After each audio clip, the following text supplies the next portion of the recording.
I definitely did. I was like, I thought you were dead. Yeah. I literally asked him that in an interview. I was like, I thought you were dead. Is anyone ever truly dead? Hello, I'm Jacqueline Coley. Welcome to Scene on the Screen, brought to you by Make It Universal and Rotten Tomatoes, where we talk movies with some of the people behind the scenes at NBC Universal. When entertainment works best, sometimes it opens a window into a world we never imagined. Other times it shows us a mirror image of our lives with a heightened sense of home. Today, we're going to dig into the question, what have you seen on the screen that has done that? My guest today is Ryan Jones.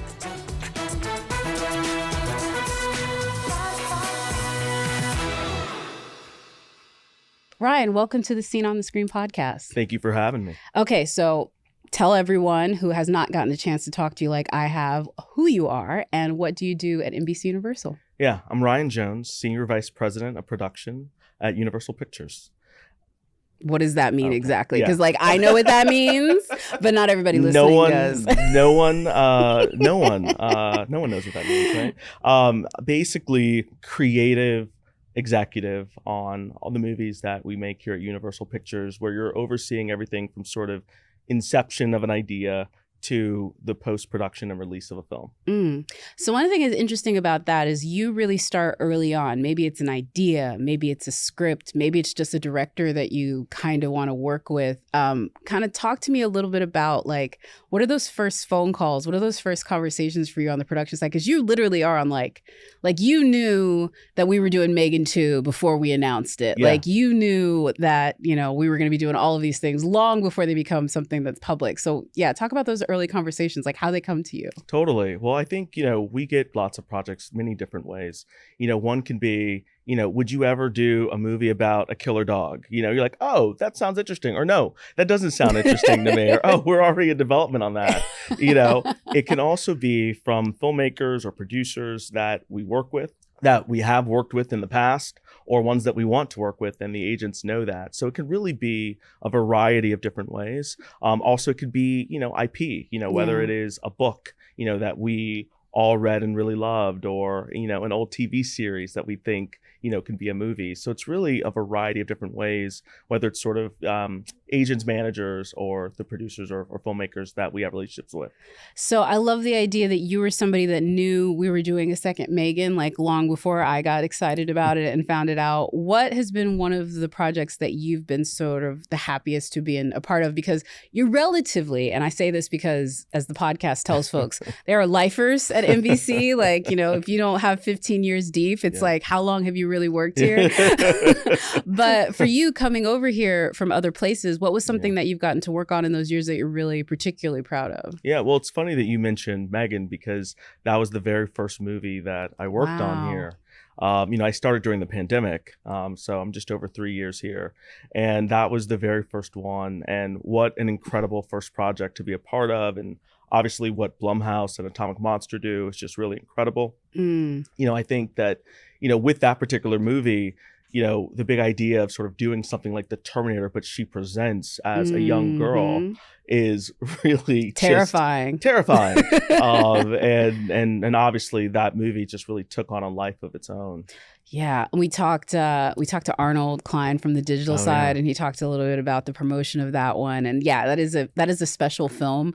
Do the people in your life, do they get what you do? I find it is often hard to explain to people when you have jobs like yours, because it's if you're in film production, you obviously know what you do and you could intimately describe it. But for outside folks, it's a little bit harder, maybe. Yeah, so I'm from St. Louis, Missouri, and a lot of my family still resides there. Oh. And I still find myself having to explain to my family what I do when I go home for the holidays. They're like, wait, explain again. I didn't see your name in the credits. I'm like, no. You won't see my name in the credits. Yeah. When you see the logo of the film studio, that is my contribution to the movie. But it is something that I think is hard to explain. So I think the simplest way I always say, it's just we make movies. We work with the filmmakers to make movies. And then I think once I say that, they get it. Yeah. But they still want to know, have you met Denzel Washington yet? The answer sadly is no. That is shocking. Sadly no. That is shocking. Yeah. Well, I mean, I hope that happens for you. I hope you guys get to make. I mean, let's get in the Denzel business. Let me just get everyone in. Let me just get like Peter Kramer, who is your boss, Yes. who's the head of production at NBC. Yes. Let's just get him in much trouble right now by saying, "Yeah, let's do a movie with Denzel," and like have that be a thing that people think is happening. No, but it's really great, and I love that you've been a part of this. Is it something you always wanted to do, or is this like something that you came through later? I knew that I always wanted to be in this business in some capacity. I'd be lying to you if I told you, oh yes, I always knew I was going to be a studio executive. I think again, going back to growing up in St. Louis, and not really having any relationships in this business, I think you kind of underestimate how hard it can be to break in. Yeah. But also sort of really what the different opportunities are within this business creatively. And so, the initial thinking was like, oh yeah, just the thing to be is a filmmaker or an actor. And then once you get here, like, oh, there's a job where I get to work with cool filmmakers that I admire and make incredible movies that can help shape culture and change culture. Yeah. Absolutely, sign me up. Yeah. Well, with that in mind, I think we're going to go ahead and dive into our first segment where we kind of talk about some of those films that you've seen on the screen that, to your point, shaped culture and made you to film fan to now film executive. Great. So we're going to dive into our popcorn buckets here, and all of the movies in here, these are quotes where we're going to, hopefully it's something that jogs your memory, something that you've seen on the screen, and you will be able to tell us like why it's important to you. Don't be scared. Okay. All right. I feel the it's fear. It's kind of scary. No. It's a little bit of a horror setup. But You're going to do fine. Now, when I have to do this later, that's when you should be scared. Okay. But right now, it's great for you. All right, fair enough. All right, here we go. Harper Stewart, Richard Wrong, Langston Snooze. What's this from? Best Man. Yes. Yeah. That is such, we talk about the culture. This is one of those movies where I really feel it's like it was commercial, it was enjoyable, it was romantic, and it was funny, but it was so within the culture. Like you really remember when you first saw that one, right? 100%, and I think it's such an aspirational movie. And I just think Malcolm Lee did such a beautiful job in that to sort of show like how complex friendships can be. There still aren't as many movies about friendship, especially from the African-American perspective. And I think I just remember when I saw that movie, just sort of like, oh, wow, like look at all of these successful, beautiful Black people just doing the damn thing. But also their lives are so messy. Yes, just like everyone else. Yeah, and that's like not the most else. Interesting part about them. There's not a lot of struggle. It's literally aspirational to your point, and everyone in there is doing their own thing, but they're so damaged. Yeah. They're so messy. Damaged. And like a few like will they, won't they? Like, you're rooting for like Taney. You're like, wait, no, but he's still got Sanaa. Like, no, don't do it. But that movie is very special. And that cast as well. I have a question. Do you have a similar sort of like friend group, and do they understand what you do? Because I could see it's like if you had that sort of friend group where it's like you're all kind of doing your own thing. Yours is the job where everyone was like, he does movie stuff. Yeah. By the way, exactly right. I think certainly within Hollywood, like my friends obviously understand what I do, but friends outside of it, they're still like, he does something with movies, not quite entirely sure of it. Like he's in LA. Yeah, exactly. But I do think that, sort of, growing up in St. Louis, like when you see that movie, especially the age that I saw it at, you're like, oh wow, like this is what life will be like when you get older. Yeah. Oh God. Hopefully in some ways not, but truthfully. Yeah, exactly. The good parts of that movie. The good parts of it. Speaking of which though, have you gotten to take any of those people in your life, those what I would call the movie civilians, and sort of given them that taste of Hollywood? Because as a film executive, you're getting to do like a lot of cool stuff. You're getting to go to like the Jurassic Park premiere that we do where we've got like a real dinosaur at the premiere, like biting people. We're doing the big glitzy Oppenheimer, Oscar tastemaker and all that kind of stuff. Have you gotten to take those folks in your life and peek inside? What'd you do? Yeah, I'll say one thing that I remember is at my previous job, we were based on the Paramount lot. And it just so happened that my family was in town shortly after starting and basically giving them a lot tour. Oh, that's nice. And being able to like point to all the history on that lot was a Yeah. pretty awesome feeling, like driving around in a golf cart and Mm-hmm. being like, this is the place that made The Godfather. Yeah. You know, like one of the greatest movies of all time. Absolutely. So yeah, that was a really special experience. That's definitely one, especially parents of that generation. They may Yeah. not know Megan. Like, let's Right. be real. They may not, they Right. should, Right. but they may not know. They know The Godfather. Yeah. They absolutely know The Godfather. And if it was the Universal lot, like they know Psycho, they know Back to the Yes. Future, Yes. they know Amblin. Yes, I remember when I first arrived on the lot, seeing the town square where Back to the Future was shot. You're like, oh my gosh, it's right there. It's right It's there. so cool. Ugh, so incredible. Okay, we're going to dive back into the popcorn bucket. Whoever said violence wasn't the answer wasn't very violent. Oh, this is a perfect timed one too. Do you remember? Wade Wilson. Yes, in Deadpool. Deadpool 2000. You're giving the actor and the quote. That is production, ladies and gentlemen. They're like, no, we will be specific. There's money involved. No, I'm just kidding. No, I love Deadpool. This is another one of those ones too, where it's like, it's especially this year, it feels like this is just a part of like movies right now. Like Yeah. we need a little Deadpool to come in and be Yes. a little vulgar, Yes. a little out there.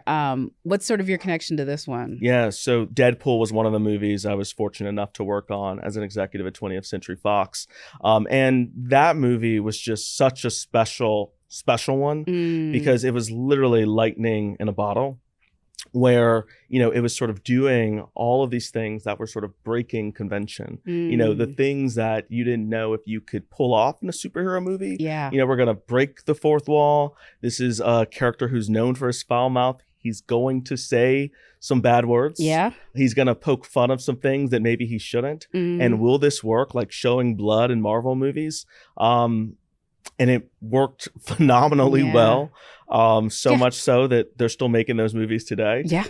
And a risk at that time, and- because that was R-rated. And Yeah, it was R-rated, and also was at a time when, you know, the Marvel movies were all PG-13 and sort of had a certain narrative structure that we were looking to sort of shuffle up a little bit. I'm glad that we got to discuss Deadpool, because I think at your time there, that wasn't just the only sort of like seminal MCU iteration that you did, because you also worked on Logan, which that was another film that like really changed the game for superhero movies. Yeah, Logan was also a bit of a risk because, Yeah. spoiler alert, he dies. He does die, yeah. And that was a really big conversation to have. Yeah. And Hugh Jackman obviously embodies that character so beautifully, and giving that character the proper send-off that he deserves, which was so important to all of us at the studio. But as a lifelong X-Men fan, was also just important to me personally, you know, wanting to do justice to that character. Yeah, and you really did. And then this year they threw all that out the window because he's back. Yeah. And going to be fabulous, I might Yeah. add. But Yeah. I definitely did. I was like, I thought you were dead. Yeah. I literally asked him that in an interview. I was like, I thought you were dead. Is anyone ever truly dead in the comic book world? Facts. You know, that's actually the unsort of charted part of comic books. Is like in actual comic books, nobody really does die. They all come So back. They do all come back. So to your point, actually, you know what? That makes it a perfect comic book adaptation. You've already mentioned, you know, that, you know, you worked on the Paramount lot. You've worked for 20th Century Studios. You are only been at Universal for less than, you know, 4 years, basically, or about 4 years. How did that sort of journey happen from St. Louis to eventually coming to the best studio in town? Yes, I agree. So my path was a little interesting, I'll say. Imagine, and I give all the credit to my family for being supportive, because I graduated from the University of Miami, and I decided to move to LA to pursue a career in this business, which we know could be tumultuous. Yeah. And I moved out to LA without a job at all. Wow. And it was just sort of a dream of mine that I had. And the very first job that I had in this business was working in talent management. And that experience taught me a lot about how the way the business operates, the way that it works. And from there, I went to go work at State Street Pictures with Bob Title and George Tillman, whose movies, everything from sort of soul food to Men of Honor to Barbershop, and most recently One Love with Bob Marley. working for those guys, I really kind of learned the development aspect of this business, how to be a producer, how to develop material. And after working with those guys and working at Morgan Creek, where I got to learn a little bit about international financing. And then from there, I went to work at 20th Century Fox. Wow. And that was obviously a great experience, as we touched upon already, to get to work on just a variety of different movies, from Maze Runner, Deadpool, Logan, etc. And from there, went to work at Hasbro. And if the X-Men was one of my childhood loves, the other would probably be the Transformers. Yeah. And working on movies that star Optimus Prime and Bumblebee, which was just kind of insane to me. Yeah, because you did the Travis Scott Bumblebee, right? Yeah. Travis Knight. Sorry. Yeah. So Travis Scott is the musician. Yeah. Travis Knight, the director of Bumblebee. Yeah. No, Bumblebee, too, I think, kind of speaking to Deadpool and speaking to Logan and also Bumblebee, those movies were all risky in their own way. I think up till that point, there hadn't been a female-led Transformers movie. Yeah, that's right. And so doing that with Haley Steinfeld, who portrayed that role excellently. Yeah. And doing something that felt a little bit smaller for those films where literally it's world-ending stakes, but doing something that felt a little more Amblin-y. That was a big risk for us. Yeah, and it's funny, like that film was very successful. Was John Cena the bad guy in that one? He was. Yes, he right. was. Mr. John Cena. He was fantastic. He was fantastic. But like, again, looking at just that, Haley, John, all of those, you kind of made a career of being like different, even though you've had this sort of like what I would consider, it used to be a very traditional path. I wonder what you would say to folks now, because it's not that that path that you took is not available. It's just way more narrow. What would you say to folks that were trying to get in your seat now about where they should go for that pathway? Because it's different, right? The business is ever changing, ever evolving. I do think, there's a lot of headwinds facing us right now. I think there's always going to be headwinds facing this industry in some way. What I would say is, out of change comes innovation. And I think that that's something for everyone who wants to be in this business. It's something that I believe in myself, where I'm at in my career currently. But I do think that, the advice that I give to people when they ask me is sort of be persistent. I think that there's an expectation that things are meant to happen overnight, and they don't always. And if this is something that you want to be a part of, like, stick with it. And just make sure that you are committed to sticking it out, because it's not always easy. Committed is a good word to say. You could be committed and you're like, yes, keep going. No, I'm kidding. Not in that way. Not in that way. I know. So, and I'm guessing from Hasbro, that's when you made the transfer over to Universal. I'm guessing our president of Universal Pictures, Peter Kramer, gave you a call. Yes. Peter's my boss. Okay. It was during the pandemic.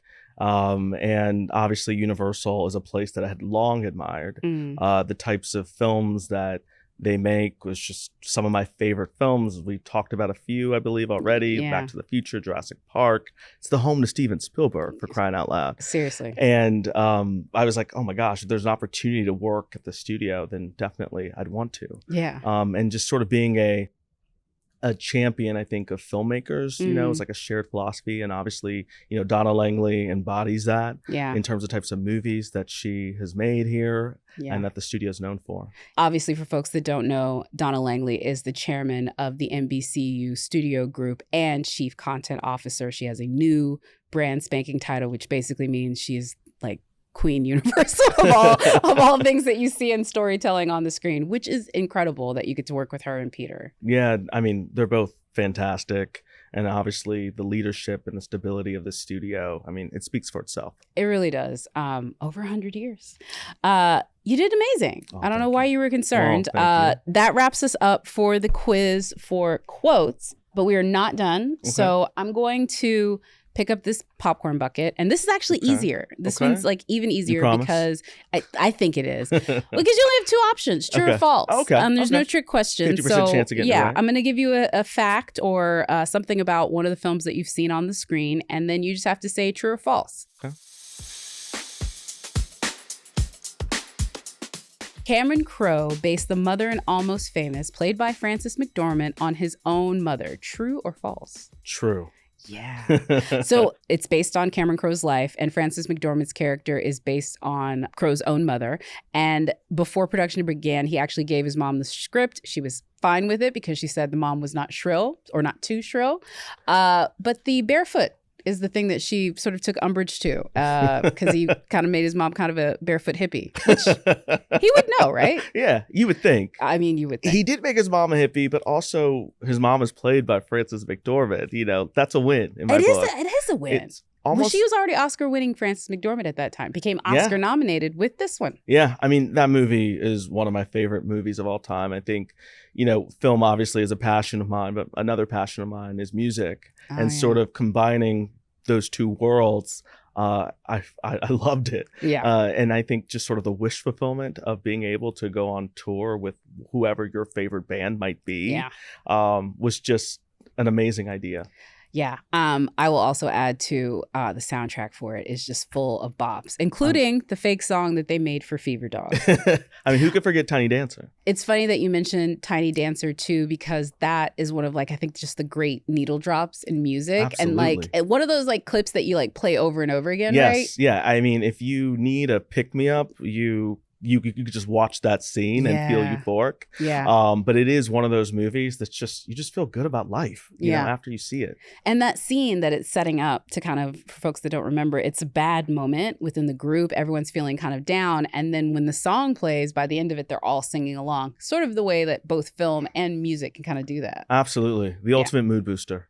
Like it. Dopamine on drip. All right, here we go. Alfred Hitchcock broke the historic Hays rule, which required an on-screen kiss to be no longer than 3 seconds, when he made his 1946 film Notorious. I believe this is true. So he didn't technically break the rule, but he found a creative way around it. Because he wanted an extended kissing scene, he basically had them kiss, pause, kiss again, pause. And so he like kind of went back and forth. And so technically that's like longer than 3 seconds total, but he broke it up. The master of suspense, ladies and gentlemen. Truly, truly. You know, Hitchcock is one of my favorite filmmakers of all time. Talk a little bit about your sort of personal relationship with Hitchcock, because like you mentioned earlier with The Godfather, I do feel it's also one of those filmmakers where it's like, okay, maybe you weren't supposed to be watching it when you were watching it, but like you watched it, right? Yes, sneak watch. Yeah. Sneak watch. Yeah. One of my, you know, backing up before I even moved to LA, you just saw my love for film. It really kind of happened because I would go to the grocery store with my parents, and one of the grocery stores that we would go to had a movie rental section. Yep. And so I would always sneak off to see what movies were available to rent. Kids today will never know. They will never know. Sometimes the movie you wanted to see just was not there. It was horrifying. And Hitchcock is sort of one of the filmmakers that I remember seeing like, wait, there's killer birds? Yeah. What? And that just started my trajectory into being a lover of cinema. Yeah. It's so interesting now to think about it. Like you can definitely, it's like there's a line of demarcation. Did you ever walk the aisles of a video rental store to pick up a movie? It's like you're aging yourself now, which is sad to say. It's all online. Was it just you, or was this a family affair? Like, yeah, so I have 2 sisters. We would share whose turn it was to pick the movie, but it expanded, you know, your knowledge of certain films that you necessarily didn't think they were for you, but ultimately you're like, oh, I got something out of that too. Yeah, you didn't like, maybe it wasn't a movie that you felt like watching the trailers before you, but if you sat down with it, you could really find something great about it. Absolutely. And I think it speaks to just the power of cinema, right? Good storytelling, Exactly. And bringing people together. Do you have one of those films you could share with us that sort of like embodied that, where you didn't know going in? Yeah, I think Pretty Woman is an example of that. Yeah. Where my older sister was like, I want to see this movie. And I was like, oh, I was young at the time. Romance, yuck. But obviously that movie is a classic and an incredible film. When he goes to rescue Viv, you were there. Yeah. I know you were crying. I know you were crying because that's what you do with that movie. You did amazing, as I said that you would. You had nothing to worry about. And this is the best part. Now it's my turn to be tortured. And this is definitely the segment where they like to do it. So I'm going to hand you this right here. We're going to dive into the world of Universal Pictures. And this is my turn now. So you get to be sort of the quiz master. Okay. These ones are multiple choice. You're going to give me a quote from a movie. And this quote, hopefully, if the people that plan the quotes don't want to torture me, will be something I remember. But I'm going to tell you this right now. They love it when I don't know. They love it. They enjoy it so much.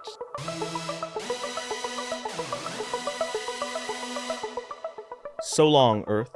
Catch you on the flip side. Is it A, Kajillionaire, B, 999, C, Apollo 13? I think that's Kajillionaire? No, 999. No. Is it Apollo 13? I do not remember that. I only remember when stuff goes wrong in that movie. I'm not going to lie to you. And this is the second time I've missed Apollo 13, I think, on this very podcast. It's been a while. It's the first one. Ronnie, I'm sorry. I need to revisit your movie. We've now established I need to revisit Apollo 13. You couldn't have given me Houston, we have a problem? Okay. Hey, Scott, tell me something. Does PG&E pay you to cover their ass? Yeah. Or do you just do it out of the kindness of your heart? A, Dark Waters. B, Aaron Brockovich. C, being John Malkovich. What's really funny is Dark Waters and Aaron Brockovich are both about poisoning people, but that is Aaron Brockovich. Ding, ding, ding. You're right. DuPont was Dark Waters. See, I have stuff, just not Apollo 13. I like that one. Flexing. Good job. Good job. All right. The quote. You are different from the rest. Your heart is pure. Rejoice. The broken are the more evolved. Rejoice.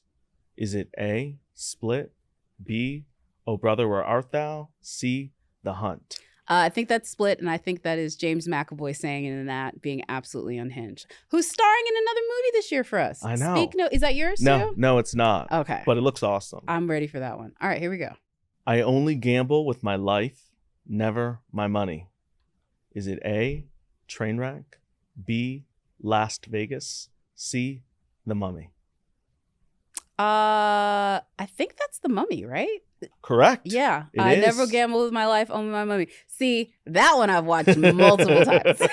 In fact, just rewatched it for the 25-year re-release in theaters, kids. Remember that one? I got Amazing. it. Yeah, you got it. That is the best I've ever done. You got more right than wrong. They're feeling sorry for me these days. Although maybe I don't think they expected me to get The Mummy, but I got that one. Ha ha. Y'all can't get me. No, Ryan, you can go ahead and close up the world of Universal Pictures. I'm proud of myself for not being embarrassing. Save Apollo 13. Thank you for joining us today. It was really great to talk to you about your incredible career as well as all of the incredible stuff that you've seen on the screen. Thank you for having me. It was a pleasure.